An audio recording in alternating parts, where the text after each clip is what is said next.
The federal government is bringing together police, border agents, and industry leaders for a summit on auto theft. So for more on this morning, we're joined live by Brampton Mayor Patrick Brown in Ottawa for this summit that's taking place. Mayor Brown, good to talk to you this morning. This isn't necessarily a left or right political issue, but what do you see as the biggest opportunity that this conference presents today in terms of tackling the issue? Yeah, this is about public safety. Grateful that the federal minister has actually taken an interest in this crisis, which has been skyrocketing across Ontario and Quebec. They had an announcement yesterday for funding for screening at the ports. This is very encouraging because what we're seeing in the GTA is about 80% of these stolen cars are going to the international export market. So if we can stop that from happening, it will cut off the revenue tool for organized crime. This has become so brazen. It's not just car thefts now. It's violent carjackings, people breaking down doors to get keys. These cars are so valuable that this has become probably the greatest headache for police across the GTA. You know, and Mayor Brown, it's interesting, right? Because clearly the ports are the area where the cars that are stolen are then leaving the country, heading to, various other countries where, they're paying, thousands of dollars for these vehicles. But I'm curious as to what you think the car owner's responsibility is. I know you, for example, have been spearheading the idea of passing out those Faraday bags in Brampton to try to, block key fobs from being duplicated and things like that. But what do we as car owners, what should our responsibility be? Are we almost too laissez-faire about car theft? Well, certainly there's more that car owners can do in terms of, the latest security devices or Faraday pouches or making sure you park your car in a garage if you have one.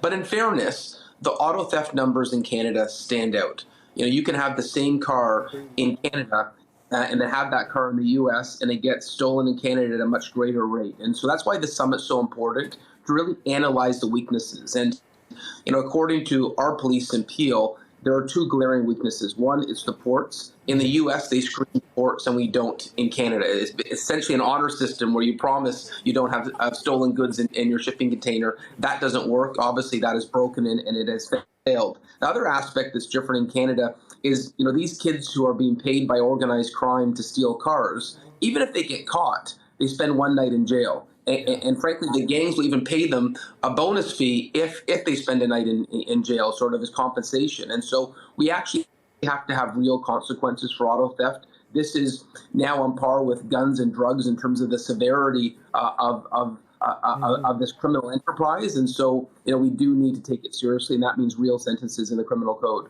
Yeah, I mean, the whole fact that it's on the honor system is just kind of stunning for a developed country like Canada, Mayor Brown. Also, I'm wondering what you think the role of manufacturers is here. I'm talking about the idea of, immobilizers effectively becoming, as commonplace as, a horn or brakes on your car. Well, so, Canada did mandate immobilizers before. The car companies are always looking at new security systems. And, I welcome that. But, in their response, they'll say as soon as they come up with a new security system, organized crime will find a way around it. And so it really goes back to why is the same car being stolen in Canada at such frequent numbers when that same car with the same security system isn't being stolen in those same numbers in other countries. And so, sure, the auto sector can do more, but I really focus on, we've got a leak in the bucket and it's pouring out water. In this case, it's stolen cars, and that's our ports. That's what needs to be addressed, and that's what I'm hoping to hear from our public safety minister today. I would note the announcement yesterday sort of leads towards that. But the one thing I just suggest, you need to focus our efforts where it's happening.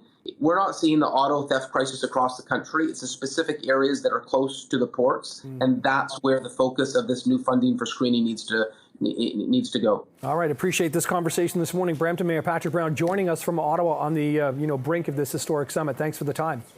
Thank you.